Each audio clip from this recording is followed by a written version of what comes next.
yang karakteristiknya mala ainun ra'at, mata kalian tuh belum pernah memandang kenikmatannya sekalipun, wala udhunun sami'at, telinga kalian belum pernah mendengar kenikmatannya sekalipun, wala qatara ala qalbi bashar, dan hati-hati kalian tak pernah membesitkannya sekalipun. Jadi semua kenikmatan syurga yang mungkin kita bilang hadhihi jannah, wah ini syurga banget. Main ke Curug Sikarim, Telaga Menjer, Curug Sikarim di Melandi, wah ini syurga banget. Main ke Telaga Menjer, wah ini syurga banget. Main ke Dieng Wonosobo, wah ini syurga banget. Ngelihat hijaunya Wonosobo, wah ini syurga banget. Nginep di satu villa di Wonosobo yang pemandangannya gunungnya itu ada 3, ada bahkan 4, kelihatan semuanya. Wah ini syurga banget. Kalimat ekspresi ini syurga banget nggak akan pernah bisa mewakili indahnya syurga yang sesungguhnya nanti. Karena dia nggak pernah terlihat mata, nggak pernah terdengar telinga, nggak pernah mampu dibesitkan oleh hatinya seorang manusia, nggak pernah bisa. Syurganya Allah hadirin mahal. Kata Nabi riwayat Ahmad, yaqulu Nabi SAW, ala inna sil'atallahal ghaliyah, ala inna sil'atallahal jannah. Ketahuilah, yang sedang Allah tawarkan kita supaya kita termotivasi beriman lalu beramal, yang Allah tawarkan itu mahal. Dan yang Allah tawarkan mahal itu adalah syurganya Allah Subhanahu wa ta'ala. Maka wajar kalau capek, maka wajar kalau ada perihnya, maka wajar kalau kadang-kadang muncul godaan syaitan, malasnya. Maka wajar kita banyak sekali berkorbannya. Maka wajar untuk meraihnya kita harus berlelah-lelah ria. Tidak pernah diambil mutiara kecuali dari seseorang yang berani menyelam dalamnya samudra. Sama, tidak ada kenikmatan yang ditempuh, yang diraih kecuali dengan berlelah-lelah ria beramal salih dan berjuang memperjuangkan kebahagiaannya. Dan kebahagiaan itu bernama wa husnu ma'ab, syurganya Allah Subhanahu wa taala. Kadzalika arsalna fi ummah, demikianlah kami telah mengutus engkau wahai Muhammad kepada suatu umat yang sungguh sebelumnya telah berlalu beberapa umat, agar engkau bacakan kepada mereka Al-Quran yang kami wahyukan kepadamu. Padahal mereka ingkar kepada Rabb-Nya yang Maha Pengasih.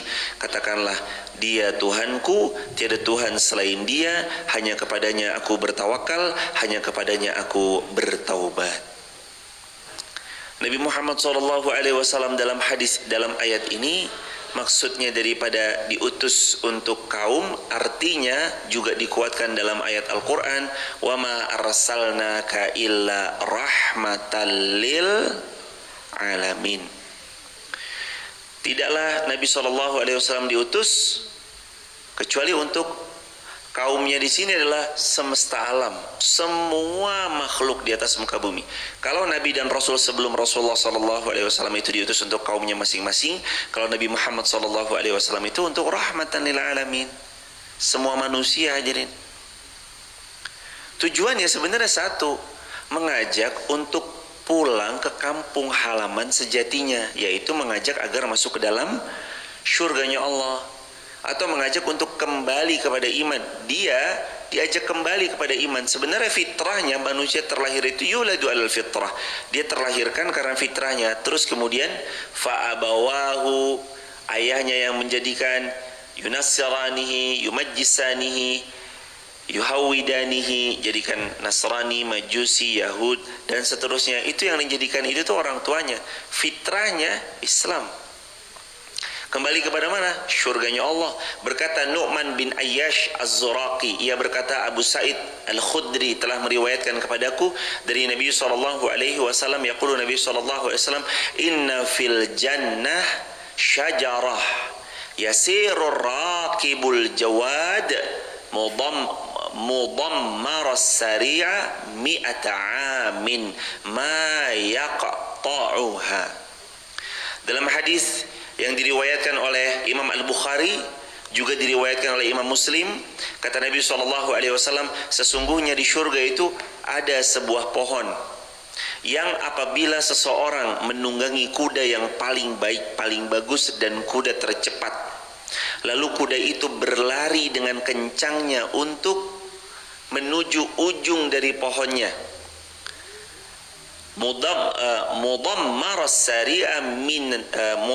sari'a mi'ata 'am, pasti kuda itu yang sangat cepat larinya tidak akan pernah bisa mencapai ujungnya walaupun dia berlari kencang tanpa henti mi'ata 'amin, selama berapa tahun? 100 tahun. Hadis Bukhari Muslim. Kata Nabi, satu pohon di surga itu besarnya 100 tahun kuda yang paling kencang berlari tanpa henti, ma yaqta'uha, belum dia sampai ke ujung pohonnya, baru satu pohon. Gimana cara kita punya pohon di surga? Kata Nabi, riwayat Imam Muslim, man, barang siapa yang membaca subhanallah wa bihamdih, ghurisat lahu nakhlatun fil jannah. Dalam hadis Muslim kata Nabi SAW, barang siapa yang mengucap subhanallah wa bihamdih, itu aja, subhanallah wa bihamdih, hanya itu aja, satu kalimat yang dia ucap, ghurisat lahu nakhlatun fil jannah, Allah bangunkan untuk dia satu pohon kurma di surga, itu miliknya dia. Berarti kalau kita mengucap banyak-banyak 10 kali subhanallah bihamdi, subhanallah bihamdi, subhanallah bihamdi 10 kali, berarti berapa pohon? 10 pohon. 100 kali berarti 100 pohon, dan begitu seterusnya. Kalau subhanallah bihamdi subhanallahil azim, kata Nabi SAW, ada kalimatani khafifatani 'ala lisan, thaqilatani fil mizan, habibatani ila rahman, subhanallah bihamdi subhanallahil azim. Ada kalimat yang ringan di lisan tapi berat di timbangan amal kebaikan. Kalimat itu dicintai Allah Ar-Rahman dan membuat siapa yang membacanya akan dicintai Allah yang Maha Rahman. Kalimat itu adalah subhanallah bihamdi subhanallahil azim. Tulis di kolom komentar teman-teman sebanyak-banyaknya supaya yang nonton juga sambil membaca subhanallah wa bihamdih subhanallahil azim, subhanallah wa bihamdih subhanallahil azim, subhanallah wa bihamdih subhanallahil azim. Hadirin, itu surganya Allah. Satu pohonnya aja begitu jemaah, terus kita nggak tertarik untuk menghuni? Kata Nabi SAW, inna fil jannah syajarah yasirur rakibul jawad mudammaras sari' mi'ata 'amin ma yaqta'uha. Di surga ada syajarah, ada pohon, di mana karakter pohonnya adalah kamu menunggangi kuda yang paling sari', cepat, yang cepatnya paling cepat, lalu tanpa henti kuda itu berlari mi'ata 'amin, 100 tahun kuda itu lari, ma yaqta'uha, belum kuda itu mencapai ujung pohonnya. Allah, ada di dunia pohon kayak gitu? Coba dicari pohon yang paling besar. Apakah sampai kita sehari untuk mengitari pohonnya? Kayaknya nggak ada. Cari pohon di dunia ini yang paling besar, apakah sampai seharian kita mengitarinya satu pohon? Kayaknya nggak ada. Paling satu pohon kita muterin 3 menit mungkin. Oh, itu udah gede banget tuh. Pohon apa itu diputerin 3 menit dari ujung sampai ujung? Itu di surganya Allah. Hadis Bukhari Muslim, hadirin. Bayangkan hadirin, kalau Anda sampai punya beberapa pohon, maka benar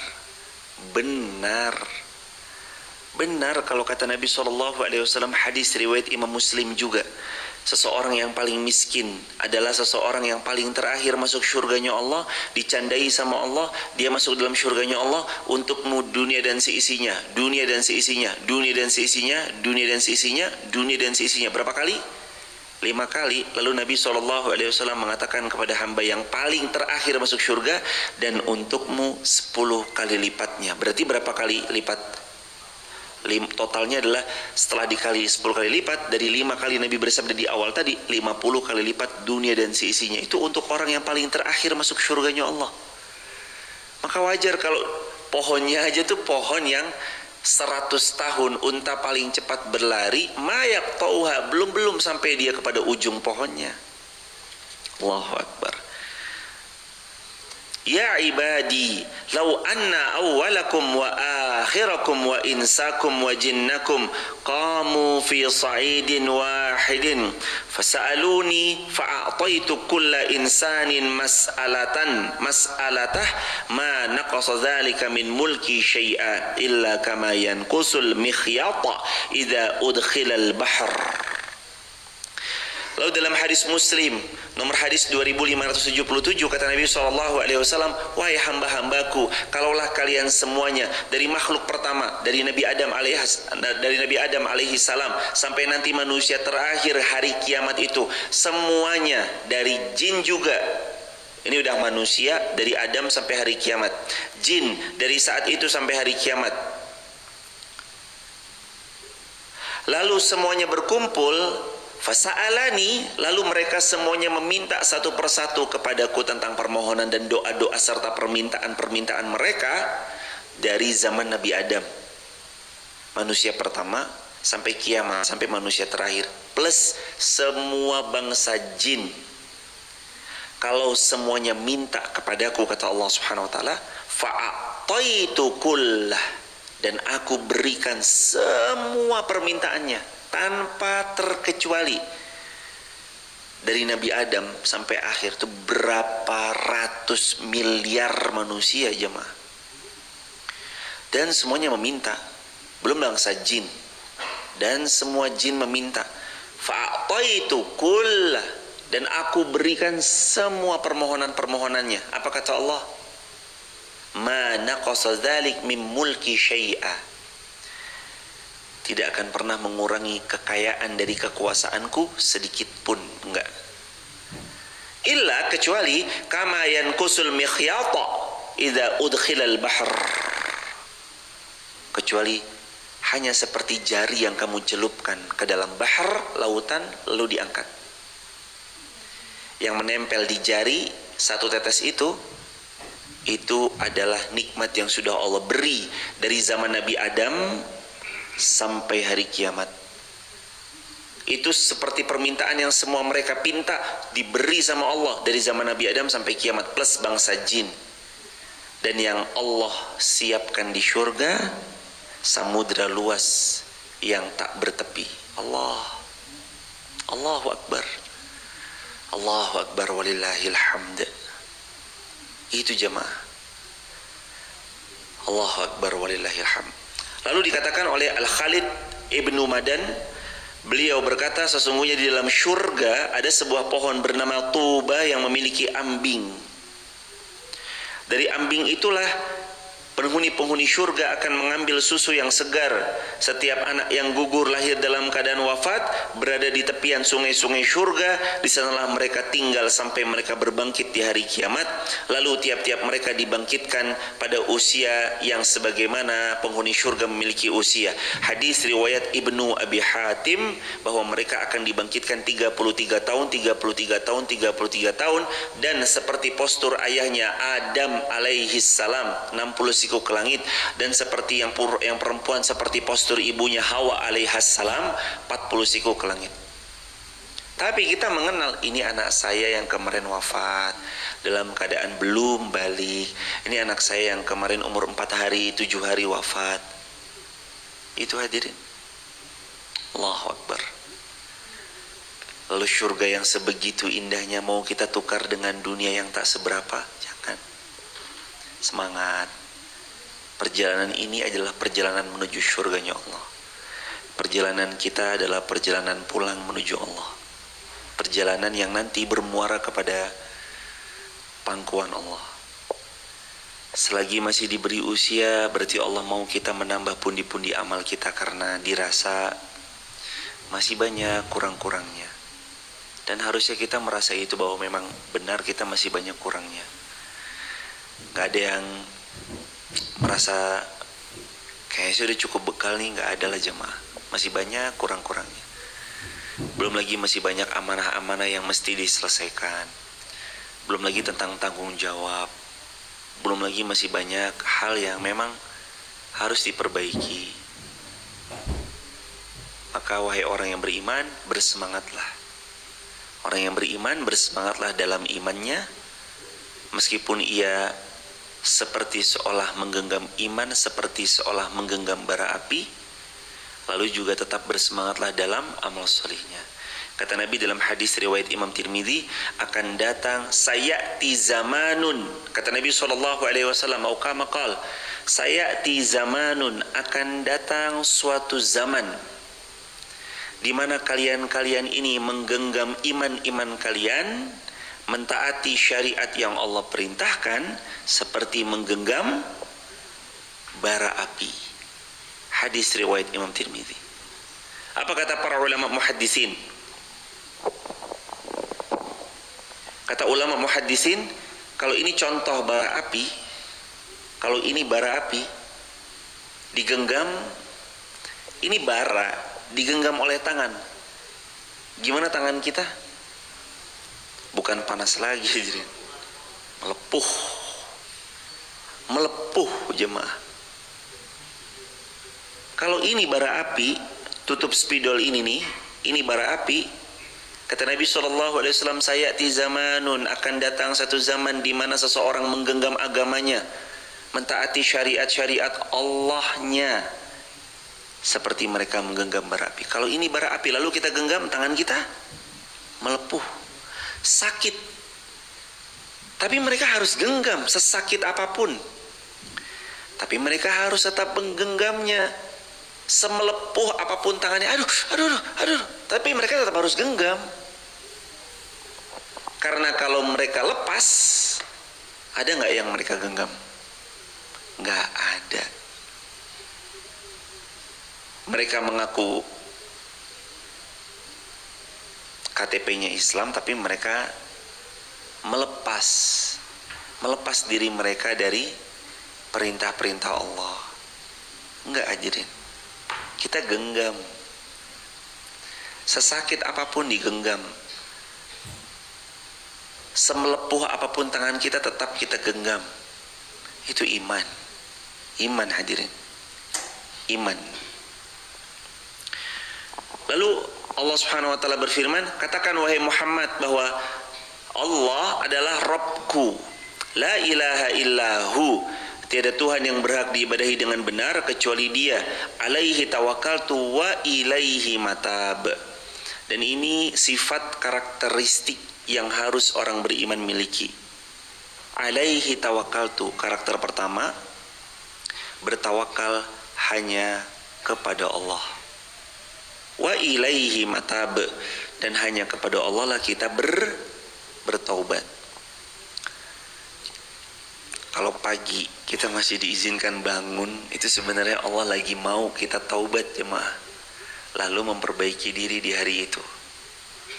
Jadi selama pagi Allah masih kasih nafas, kok bangun. Kita mimpi kayaknya udah meninggal, tapi ternyata pas bangun, oh cuma mimpi. Ya udah, berarti Allah mau ngasih kesempatan taubat, menambah pundi-pundi amal salih, lalu banyak-banyak menanam jariyah. Itu aja, sesimpel itu. Kalau pagi kita kok masih bangun, pagi kok kita masih dikasih nafas, dikasih hidup, dikasih sehat, Allah mau kita menambah amal, menanam jariyah, taubat. Alaihi tawakkaltu wa ilaihi matab. Tawakal sama Allah, taubat sama Allah. Keluar rumah doanya bismillahi. Dalam hadis Muslim, bismillahi amantu billahi tawakkaltu ala Allah la haula wala quwata illa billah. Dalam riwayat yang lain tanpa amantu tapi langsung bismillahi tawakkaltu ala Allah la haula wala quwata illa billah. Ya Allah, setelah aku keluar berusaha berikhtiar mencari sesuatu kebaikan yang kau hamparkan, kupasrahkan semuanya padamu ya Allah. Semuanya, keluarga yang ditinggalkan, jiwaku yang berada di perjalanan sampai kembalinya. La haula wala quwata, tidak ada daya tidak ada upaya serta kekuatan sekalipun illa billah, kecuali semua atas pertolonganmu. Berarti pencapaian kita nanti di tempat kerjaan, omset yang semakin kian menambah, karir yang kian cemerlang, ilmu yang kian luas didapat, tempat kampus, tempat dia belajar yang membuat dia meraih predikat cum laude dalam ijazah terakhirnya, itu semua itu karunia siapa? Allah. Capaian karir yang gemilang, ilmu yang makin luas manfaatnya, kebermanfaatan yang semakin mudah diakses sama banyak pihak, keluasan daripada rezeki, kelapangan daripada berbagai macam kebaikan yang Allah berikan. La haula wala quwata illa billah. Lah kan kitanya sejak keluar rumah sudah bilang itu, bismillahi tawakkaltu, ya Allah ini saya tawakal padamu. La haula wala quwah, tidak ada daya dan upaya serta kuwah kekuatan illa billah, kecuali darimu ya Allah. Kok ada orang-orang yang ketika mencapai satu prestasi di luar, dia mengakui bahwa ini jerih payahnya? Kan nggak gitu konsepnya. Kenapa kok rezeki semakin berlimpah Allah berikan? Ya karena maunya Allah. Ada orang udah posting jamaah, posting.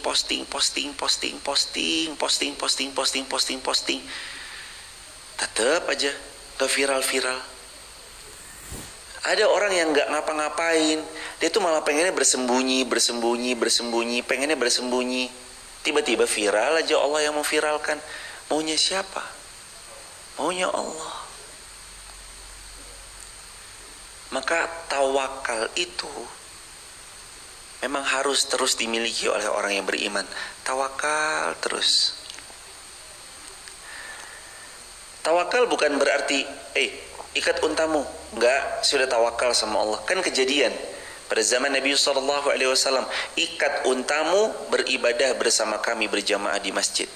Enggak, unta saya sudah saya tawakalkan kepada Allah. Saya bertawakal kepada Allah, unta saya lepas. Nggak perlu diikat. Ternyata benar. Pulang dari sholat berjamaah di Masjid Nabawi, dia geger, kemana unta saya? Lalu para sahabat mencarinya, untanya masuk ke salah satu ladang kebun kurma, diambil, ditangkap, dibawa ke hadapan Nabi. Ya Rasulullah, kami sudah ingatkan pada laki-laki ini untuk mengikat untanya, tapi dia bilang saya bertawakal kepada Allah, tapi dia enggan mengikat untanya. Apa kata Nabi SAW? Au kama qala Nabi SAW, atau sebagaimana yang Nabi bersabda? Bukan begitu tawakal. Tawakal itu ikat dulu untamu, lalu sholat. Au kama qala. Bahkan Nabi pun SAW memberitahu, ya tawakal, tapi ikat dulu untamu. Itu juga artinya tawakal itu disempurnakan dengan ikhtiar terbaik. Jadi kita keluar rumah, kita kan udah sejak saat dari depan pintu kita keluar, bismillahirrahmanirrahim, la haula wala quwata illa billah. Itu kan udah menandakan ketawakalan seorang hamba. Di luar perform dengan performa terbaik. Di luar tampil dengan tampilan terbaik. Kasih ilmu, kasih dengan ilmu terbaik. Jadi MC, tampillah dengan performa MC terbaik. Berdagang, jadilah pedagang dengan performa terbaik. Jadi guru, jadilah guru dengan performa guru terbaik. Jadi mahasiswa, belajarlah Anda wahai para mahasiswa dengan atensi atau perhatian kepada dosennya, perhatian terbaik, supaya Anda mudah menyerap setiap ilmu dengan pemahaman yang baik. Jadi santri, belajarlah dengan metode terbaik, cara belajar terbaik, etos kerja terbaik. Jadi itu tawakal jemaah. Hal terbaik. Mukmin kan tahu, alaihi tawakkaltu, hanya kepada Allah saya bertawakal. Wa ilaihi matab. Dan kepada Allah jualah saya akan bertaubat. Berarti pertaubatannya itu adalah pertobatan yang terus berkesinambungan. Siapa yang mengajarkan bertobat setiap hari? Apakah tobat setiap hari atau tobat harus momentum saat kita berdosa saja? Setiap saat. Yang mengajari kita taubat setiap saat adalah Rasulullah SAW. Hadis riwayat Imam Muslim. Inni la astaghfirullah wa atubu ilaihi fil yaum mi'ata marrah. Dalam hadis Bukhari, akthar min sab'ina marrah. Di riwayat Muslim, sesungguhnya aku beristighfar kepada Allah dan bertaubat. Kalimatnya kata Nabi, astaghfirullah wa atubu ilaihi mi'ata marrah. 100 kali istighfar, 100 kali wa atubu ilaihi. Dalam hadis Bukhari, akthar, lebih dari sab'ina marrah, 70 kali istighfar dan taubat. Jadi yang mengajari kita untuk bertobat setiap saat, bertobat setiap waktu, bahkan sekalipun selepas beramal salih, Nabi SAW mengajarkan kita untuk baca istighfar loh jemaah. Assalamualaikum warahmatullah. Assalamualaikum warahmatullah. Habis salam selepas sholat, istighfar. Astaghfirullah, astaghfirullah, astaghfirullah. Allahumma antas salam wa minkas salam ila akhirih. Kita tuh gak habis maksiat loh hadirin. Kita gak habis berbuat hal yang keliru loh hadirin. Kita habis sholat, kita habis ibadah, kita habis beramal salih, kita habis terjalin koneksi sama Allah lewat sholat. Kita tuh habis sholat, tapi disuruh istighfar sama Rasulullah SAW. Apalagi kalau urusannya bukan amal salih, astagfirullah. Habis sholat aja Nabi istighfar 3 kali. Apalagi kita yang habis bukan dari beramal salih. Kan sebaik-baik amal itu sholat ya jemaah. Berarti memang baiknya habis ngajar kita istighfar, habis berdagang kita istighfar, lepas tutup toko setelah buka 8 jam istighfar, habis kita mengajar istighfar, habis kita belajar istighfar. Makanya diajarkan diantaranya majlis-majlis yang kata Nabi SAW agar tidak jadi majlis bangkai, Nabi mengajarkan kita untuk baca apa? Kafaratul majlis. Subhanakallahumma wa bihamdika asyhadu an la ilaha illa anta nastaghfiruka wa natubu ilaih. Itu hadirin. Berikutnya ayat 31, dan sekiranya ada satu bacaan kitab suci yang dengan itu gunung-gunung dapat digoncangkan, atau bumi jadi terbelah, atau orang yang sudah mati dapat berbicara, itulah Al-Quran dengan seragam mukjizat-mukjizatnya. Sebenarnya segala urusan itu milik Allah, maka tidaklah orang-orang yang beriman itu mengetahui bahwa sekiranya Allah menghendaki semua manusia beriman, tentu Allah memberi petunjuk kepada semua manusia, dan orang-orang kafir senantiasa ditimpa bencana disebabkan perbuatan mereka sendiri, atau bencana itu terjadi dekat tempat kediaman mereka sampai datang janji Allah, Fathu Makkah. Sungguh Allah tidak pernah menyalahi janjinya. Yang pertama, kalau Allah mau buat semua kita beriman, sangat bisa bagi Allah. Tapi kenapa kadang kita melihat ada yang iman, ada yang tidak? Supaya liyabluwakum ayyukum ahsanu amala. Supaya menjadi jelas pembuktiannya. Memangnya kita bisa disebut bersabar kalau nggak ada orang yang mangkelin, nganyelke, dan membuat kita jengkel plus membuat kita mau marah. Nggak bisa. Jadi kapan kita disebut bersabar? Saat kita ketemu sama sesuatu yang jengkelin. Wah, dia mah sabar banget orangnya. Emang kenapa? Ya nggak tahu, pokoknya sabar aja. Nggak bisa hadirin. Dia sabar karena pernah kepahitan banyak datang dalam hidupnya, dia bersabar. Sama, orang ini disebut salih karena dia berikhtiar jemput bola jadi hamba yang salih, beramal salih. Kalau Allah mau jadikan seluruh penduduk negeri beriman, bisa dan sangat mudah bagi Allah. Tapi di mana pembuktiannya? Kita ini butuh membuktikan hadirin. Allah mah bisa saja membuat semuanya beriman, tapi kan kita butuh pembuktian kan? Kita butuh bukti kalau kita bisa pelan-pelan menjadi hamba yang lebih baik. Cara membuktikannya, lawan hawa nafsu syaitannya yang sering menggoda kita. Subuh enaknya tidur, hampir nyaman luar biasa. Kadang-kadang sampai pun orang itu tertawan sama kasur-kasurnya, tertawan sama bantal gulingnya. Tapi pilihan-pilihan iman tuh tidak membuat dirinya lena dalam ketertawanan kasur, terus dia bangun, terus dia ngaji.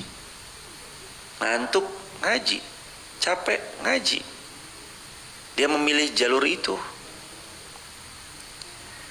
Jadi iman tuh dibuktikan. Sebagaimana orang yang mencintai orang lain itu nggak bisa disebut dia cinta kalau cuma sekedar di lisan, I love you too, aku sayang kamu, aku juga. Nggak sebatas di situ hadirin. Tapi dia membuktikan apa yang dia ucap. Aku sayang sama kamu ya. Iya. Lalu dia berkorban. Suami yang mencintai istrinya, nggak ada ceritanya lagi malu tuh, nggak ada. Malu tuh nggak ada. Saya harus nyangkul, saya nyangkul. Saya harus antar ini ke sana, saya antar ini ke sana. Saya harus bekerja berpeluh keringat, saya bekerja berpeluh keringat. Kalaupun harus diomelin atasan, saya siap mendengar omelan dari atasan saya. Nggak ada lagi ceritanya gengsi. Kalau orang udah cinta sama istrinya, dia tanggung jawab. Sama anak-anaknya, dia bertanggung jawab. Seorang hamba yang mencintai Allah, ya dia tanggung jawab dengan label bahwa ya Allah, aku mencintaimu. Berarti siap diapain? Al-Ankabut ayat yang kedua. Ahasiban nasu ayyutraku ayyaqulu amanna. Tak mungkin seseorang itu dibiarkan dia mendeklarasikan Allah, aku beriman padamu. Dalam kata lain, ya Allah, aku benar mencintaimu, aku sangat ingin mendapatkan ridho dan rahmatmu. Wahum la yuftanun. Terus mereka nggak diuji, itu nggak mungkin. Jadi orang beriman pasti diuji. Ada aja ujiannya. Ujiannya berapa karakternya? Kurang lebih di cakupan 5 karakter. Al-Baqarah 155. Wala nabluwannakum bisyai minal khauf wal ju' wa naqs minal amwal wal anfus was samarat wa basyiris sabirin. Allah beritahu ujian itu biasanya meliputi 5 cakupan, tapi kunci jawabannya dari 5 cakupan ujian hanya 1 kunci jawaban. 5 ujian itu apa aja? Yang pertama, wala nabluwannakum bisyai minal khauf. Diuji kalian dengan khauf, rasa takut, khawatiran, overthinking, gundah, galau, bingung, khauf. Wal ju', diuji secara kadar ju', lapar. Lalu perut ini dihadapkan 2 pilihan, mengambil cara-cara halal atau mengambil dengan cara-cara haram. Ujung-ujungnya sama jemaah. Ini kalau tahun 2024 ini rezeki Allah untuk kami, untuk kita maksudnya, untuk teman-teman TikTok, YouTube, Instagram. Tahun 2024 rezeki yang Allah akan kucurkan kepada kita semuanya, teman TikTok, YouTube, Instagram dan jamaah di Masjid Muhammad Al-Fatih. Misalnya 1M. Mau ngambil dengan cara halal, mau ngambil dengan cara haram, ya ujung-ujungnya cuma dapat berapa? 1M. Tapi kan pertanyaan kan kita nggak tahu berapa yang Allah akan berikan di tahun ini buat kita. Tugas kita lah menjemput aja dengan cara-cara yang baik. Harta kalau barokah tuh kerasa bedanya jemaah sama harta yang tidak barokah. Lanjut. Yang ketiga, Allah uji dengan apa? Yang pertama minal khauf, yang kedua walju. Yang pertama kekhawatiran, yang kedua kelaparan. Yang ketiga Allah uji dengan beragam macam ujian. Ujian yang nomor 3, wa naqas minal amwal, kekurangan secara finansial. Kemarin kita tuh sekarang blek, entah tertipu, entah rugi dalam berbisnis, entah ini, entah itu ujian, part of life. Diuji kita dengan kekurangan finansial. Kemarin uangnya lagi alhamdulillah ada, sekarang emang harus bersabar. Yang keempat, wal anfus. Yang ketiga kan wa naqas minal amwal, yang keempat wal anfus, kehilangan orang yang dicintai. Kehilangan orang yang dicintai.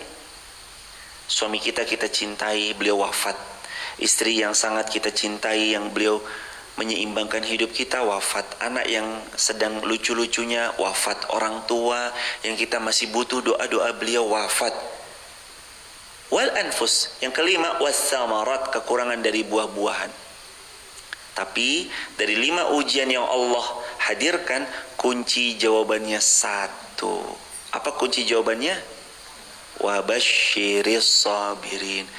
Udah, kunci jawabannya kalian bersabar, karena kalau kalian bersabar, aku jaminkan kabar gembira akan datang untuk kalian. Itu janji Allah. Wabasyiris sabirin.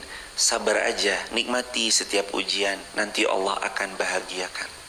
Tulis di kolom komentar, nikmati setiap ujian, nanti Allah akan bahagiakan. Nikmati aja.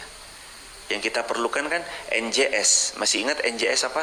Nikmati, jalani, syukuri. Dan nikmatin aja. Tapi berat, hampir-hampir saya tuh, aduh berat banget. Ini kenapa kok gak berhenti-berhenti? Ya udah jemaah, nikmatin aja dulu. Udah rugi, bulan depannya rugi lagi. Ya udah nikmatin aja. Bulan kemarin kita rugi, bulan ini kita rugi lagi. Ya udah nikmatin aja. Mau bilang apa aja? Qadarullah wa masya'a fa'al. Ya Allah udah takdirkan. Mungkin jadi pembelajaran, mungkin jadi ilmu yang kuat, menghebatkan. Udah jemaah. Toh pada akhirnya kita harus sadar, Allah pasti akan memberi kebahagiaan tiada tara, tapi syaratnya kita harus sabar. Ya sabar, perih sebentar gak apa-apa, nanti bahagia kok. Rugi sebentar gak apa-apa, nanti juga bahagia kok. Begitu hadirin. Nah ini hadirin, bagus banget nih. Inna Allah la yukhliful mi'ad. Sungguh Allah tidak akan pernah mengingkari janji. Allah tuh kalau udah janji gak akan diingkari sama Allah. Jadi percaya sama janji Allah, karena terbukti hanya janji Allah yang tak pernah dipungkiri. Kalau janjinya manusia, bisa aja dia lupa, bisa aja dia gak ingat, bisa aja dia terskip, dan bisa jadi dia ingkar janji. Nanti kalau saya jadi, saya aspal jalan kampung sini, misalkan contoh. Lalu setelah jadi dia lupa, jalan-jalan nggak diaspal. Ya begitulah janjinya manusia, kadang-kadang. Nggak semuanya tentu, tapi kadang-kadang begitu. Tapi kalau janji Allah kan, Inna Allah la yukhliful mi'ad. Allah gak pernah ingkar janji. Kalau Allah janjinya A, pasti kita dapat A. Kalau Allah janjinya B, pasti kita dapat B. Dan begitu Allah. Allah janji, وَلَنَبْلُوَنَّكُمْ بِشَيْءٍ مِّنَ الْخَوْفِ وَالْجُوعِ وَنَقْصٍ مِّنَ الْأَمْوَالِ وَالْأَنفُسِ وَالثَّمَرَاتِ وَبَشِّرِ الصَّابِرِينَ.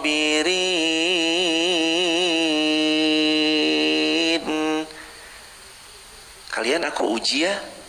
Baik ya Allah, apa ujiannya? Dengan overthinking, dengan kekhawatiran, dengan kekurangan harta, kelaparan, keterbatasan finansial, kehilangan dari pihak yang paling kalian cintai, orang tua kalian, pasangan hidup, anak-anak, atau sahabat terdekat yang selama ini mensupport kalian. Lalu kalian juga kekurangan dari samarat, buah-buahan. Wabasyiris sabirin. Tapi aku berjanji, ini kata Allah, tapi aku janji, asalkan kalian tetap bersabar melewati ujian itu, aku akan bahagiakan dengan kabar gembira yang sangat luar biasa. Itu kan janji Allah. Pertanyaannya, apakah Allah akan ingkar janji? Tidak.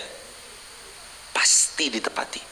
Kalau Allah berfirman, wa basyiris sabirin, aku akan berikan kabar gembira yang kelak membuatmu terus berbahagia. Oh, pasti ditepati. Pasti ditepati. Innallaha la yukhliful mi'ad. Karena Allah nggak pernah ingkar janji, jemaah. Kalau kita sabar, kita pasti dibahagiakan. Nanti ada puzzle, kalau satu jam di TikTok. Sebentar lagi, 1 menit lagi. Hadirin jamaah yang dirahmati Allah. Baik, nggak apa-apa ayahanda, fi amanillah, berkah selalu ayahanda, fi amanillah, lancar, semoga Allah memuliakan ayahanda sekeluarga. Amin, fi amanillah. Amin, jazakumullah sehat ayahanda, semoga Allah memuliakan ayahanda sekeluarga. Amin, mohon izin ayahanda. Hadirin, lanjut ke ayat keberapa tadi? 32. Dan sesungguhnya beberapa rasul sebelum kamu wahai Muhammad telah diperolok-olok, maka aku beri tenggang waktu kepada orang-orang yang tidak beriman itu, kemudian aku binasakan mereka, maka alangkah hebatnya siksaanku itu. Wal'iyadzubillahi min dzalik. Ayat 33. Maka apakah Tuhan yang menjaga setiap jiwa terhadap apa yang diperbuatnya sama dengan yang lain? Mereka menjadikan sekutu-sekutu bagi Allah. Katakanlah, sebutkanlah sifat-sifat mereka itu. Atau apakah kamu hendak memberitahukan kepada Allah apa yang tidak kamu ketahuinya, apa yang tidak diketahuinya di bumi? Atau mengatakan tentang hal sekedar perkataan kepada lahirnya saja? Sebenarnya bagi orang-orang yang kufur, tipu daya mereka dijadikan terasa indah dan mereka dihalangi dari jalan yang benar.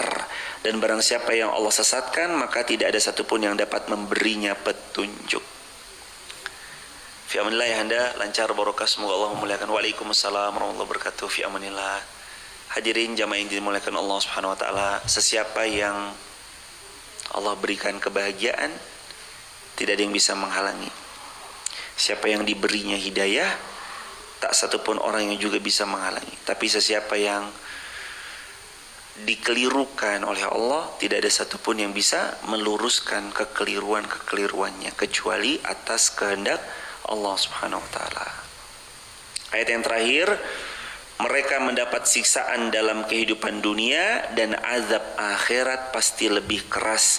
Tidak ada seorang pun yang dapat melindungi mereka dari azab Allah. Mohon maaf jemaah. Ketika ayat ini itu dibuka, lalu bagi kita lah untuk mempelajari dan mentadaburinya.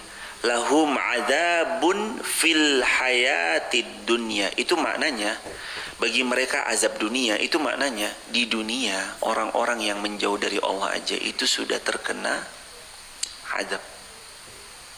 Beberapa waktu yang lalu sampaikan dalam ceramah, seseorang punya pengalaman hidup di luar negeri dan beliau punya pengalaman di dunia perjudian. Dalam dunia judi, bandarnya tidak ada yang baik-baik saja. Mungkin dia berhasil mengumpulkan uang yang agak banyak, tapi ternyata dalam kehidupan dunia sudah banyak persoalan yang dia rasa. Istrinya yang selingkuh, anak-anaknya yang kemudian terkena penyakit, mohon maaf, penyakit-penyakit yang berbahaya, atau kemudian anaknya yang OD, overdosis, atau dia yang pada akhirnya uang sebanyak itu pun membuat dia tertekan dan dia pun bundir. Maka benar, kalau semakin orang itu menjauh dari Allah, ketenangan mustahil dia dapatkan. Maka kalau ayat ini berbicara pada kita pagi ini dengan kalimat, Allah berfirman pada kita dengan firman-Nya, lahum adzabun fil hayatid dunya. Di dunia saja dia sudah dapatkan azabnya. Coba tanya sama pelaku riba. Coba tanya sama orang yang masih kena dengan riba. Puyeng enggak hidupnya? Puyeng jemaah. Tiap tanggal sekian harus mikir cicilan, uang kok nggak kumpul-kumpul, kayak punya uang setor, ini uang kayak cuma numpang lewat doang. Coba tanya jemaah, ya karena memang setiap pelanggaran syariat memiliki side effect. memiliki efek samping, punya konsekuensinya. Hadirin mohon maaf ya, kalau ini gelas isinya racun, lalu kita minum, kita sadar atau kita tidak sadar gelas ini beracun, kita minum dalam keadaan sadar ataupun tidak, berefek nggak ke perut kita? Berefek nggak racun yang kita minum itu baik sadar ataupun tidak ke tubuh kita? Efek nggak? Berefek. Dosa mau kita ngerti ataupun kita nggak ngerti, asalkan kita melakukan, pada akhirnya akan memiliki side effect, memiliki efek samping. Jamaah ngaji subuh, jamaah ngerti ataupun jamaah nggak ngerti, Bu kenapa ngaji subuh? Nggak tahu Ustaz, diajak nih sama dia nih. Modal diajak doang, ngerti atau nggak ngerti, kalau yang diminum itu vitamin, pasti manfaat buat tubuh. Mas kenapa datang? Diajak istri Ustaz, suruh nganter, njok, terus kemudian saya ngaji. Ini kan kebaikan. Kita ngerti atau kita nggak ngerti, pasti berdampak baik buat jiwa, ruh, dan tubuh kita. Pasti berdampak baik. Kebaikan berdampak baik, keburukan pasti berdampak buruk, punya efek samping. Sama Allah berfirman, lahum azabu fil hayatid dunya. Bagimu, kalau kamu nggak beriman, kamu kufur nikmat, pasti ada azab dunia yang kamu rasa. Riba mungkin awal-awalnya aja mempercepat. Wah ini harus bisa dipercepat nih, biar bisa buka toko 5 cabang. Kalau satu cabang aja omsetnya berbisa sekian, nanti kalau saya mendapatkan plafon pendanaan sekian, lalu saya bisa mempercepat, ada 5 outlet, berarti 5 outlet kali lipatnya 5 dari outlet cabang yang pertama yang saya buat. Yang pertama modalnya murni modal halal, lalu diambil dari pendanaan plafon-plafon yang bentuknya ribawi. Memang lebih cepat, kelihatannya pada awal-awal seperti yang manis, tapi pada ujungnya Allah akan yamhaqullahu riba, Allah binasakan riba. Kalau Allah yang sudah berfirman yamhaqullahu riba wa yurbis sadaqah, Allah akan hancurkan riba dan Allah akan menumbuh suburkan sedekah. Lalu kita malas sedekah, lalu kita malas berbagi, berderma, memberi. Lalu kita malah mengandalkan hal-hal yang malah Allah akan janji, Allah akan binasakan. Pada akhirnya kita harus akui, riba akan membinasakan seseorang. Berikut dengan bisnisnya, berikut dengan usaha-usahanya, dan yang lainnya. Mudah-mudahan Allah berikan kita kemampuan untuk menghindari diri dari hutang insya Allah. Jadi azab dunia sudah kerasa. Aduh ya Allah, uang gak pernah kumpul. Itu kan kerasa azab dunia tuh, bagian dari azab-azab dunia. Aduh ya Allah, dikejar-kejar debt collector kalau gak bisa bayar. Itu kan bagian dari azab-azab dunia. Apalagi walahum azabul wala azabul akhirati asyaq. Apalagi azab di akhirat, tambah ngeri lagi kalau kita gak bertaubat. Maka mumpung masih dikasih kesempatan, dikasih hidup, banyak-banyak bertaubat. Wa ma lahum minallahi min waq. Dan tidak ada seorang pun yang bisa melindungi mereka dari azabnya Allah. Nggak ada seorang pun yang bisa menolong kecuali Allah kan? Kan kalau kita lagi kena musibah bertubi-tubi, kan nggak ada yang bisa menyelamatkan dan melindungi kecuali Allah, betul? Nggak ada. Hanya Allah yang bisa melindungi. Hanya Allah, bukan yang lain. Sabar sebentar jemaah. Kalau ada pilihan-pilihan yang dimana kita punya opsional yang lain, pilih pilihan lain. Jangan sentuh yang haram-haram. Fa innal khaira tumakninah, kata Rasulullah SAW. Karena kebaikan yang kita lakukan pasti menenangkan hati kita. Wa inna syarra ribah. Dan setiap keburukan yang kita kerjakan pasti menggelisahkan, membuat hati kita gelisah. Jadi mau tenang hidupnya, berbuat baik.